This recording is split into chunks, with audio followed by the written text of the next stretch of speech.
A very good morning to you, Mr. Makangela. Thank you so much for staying with us on this particular matter. I'm sure you were listening to my conversation with Edward Zuma, the son of former President Jacob Zuma. What's your thought on this conversation?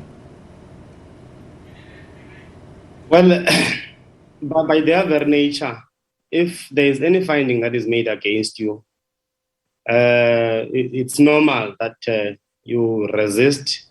But of course, because you are a constitutional democracy, at some stage you'll have to respect the rule of law. So remember, our system is meant in such a way that we understand that starting from the lower court up until the apex court, and then once you reach the apex court, it means it is the end of the road. You just have to accept the outcomes, as bitter as it would be, but it becomes the law now. It becomes binding to everyone.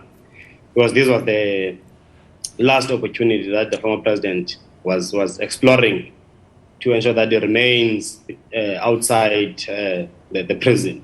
But unfortunately, the majority, as Justice Khampepe read out its judgment, could not find anything.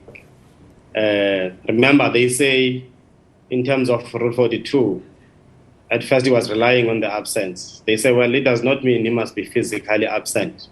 He was invited, everything was made to ensure that he is aware that the commission will be in court and will be seeking this particular order. He opted not to go to court. So that cannot stand as a ground that he was absent. And then secondly, he could not give a plausible explanation that if there is anything new, that the court at the time it entertained this application. There is something that he did not know. Everything it knew, even the things that he was raising in his rescission application, were in the attention of the court. So there is nothing new as well. As I say, even you move to the common law, still there is no good cause that has been shown. That's what the majority says. Remember, if you talk about majority and minority, it's a demonstration of a democracy at play, that it does not mean because they are the judges at the Concourt, they will all agree. They have to express their disagreements so that South Africans can see the reasoning of the judges. So even on common law, the majority says, well, there's no good cause that has been demonstrated, no plausible explanation. There's nothing that is convincing to the majority to say, look, if then you don't find me as Mr. Zuma, you don't find the grounds having been met in terms of the rules. Here's the common law ground, here's an explanation.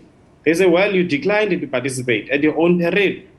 So still, the majority could not see a reason to reconsider its position. And then the minority still relies on the Constitution, Section 12(1)(b) of the Constitution, Section 35 of the Constitution. But, well, there is something which I want to believe that the academics, of course, will explore, as they always do, once they see some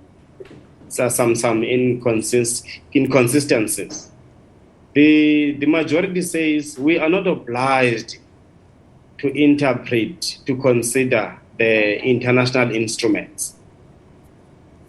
But the very same court, in its own judgment of the Law Society of South Africa in 2018 versus the President, on the dissolution of the SADC tribunal, what it did when it dealt with the President who signed an instrument dissolving the SADC tribunal, they said he was in breach of the international instrument. That is the majority in that judgment.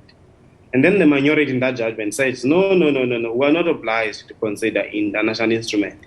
Let's go to the Constitution. So when you look at it, as I say, today they say this, that day they say that, on that aspect, on the interpretation of the law. The minority says today, we are not obliged to consider international instruments. Ours is to consider all those laws that are domesticated.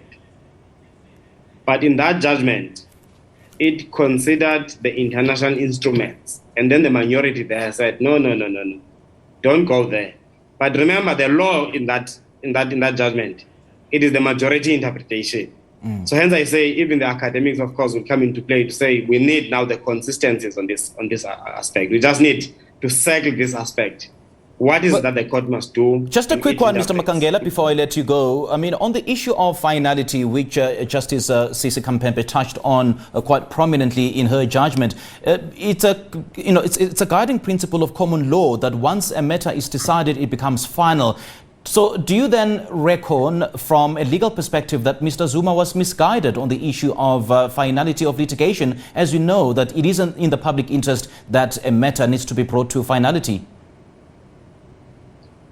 Well, I cannot say so, because if that was the case, I want to believe that it could not even have taken a week for the Concourt to deliver its judgment.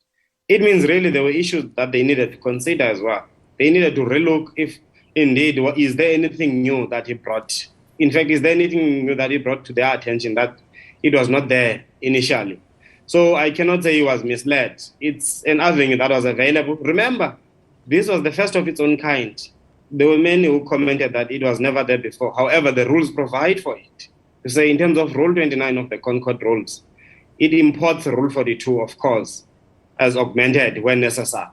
So Mr. Zuma was bringing this issue. Well, he may say as well he has been vindicated by the minority judges, because the judges are agreeing on the issue that is contemptuous, but it's on the issue of the punishment that must be meted against that finding, where they disagree. So he can say as well, it cannot be that I was misled.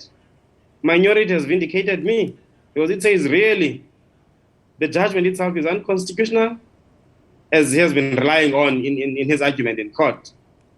So it can't be that he was misguided. Okay, Mr. Sinawo Makangela, lovely chatting to you. Thank you so much for your legal analysis.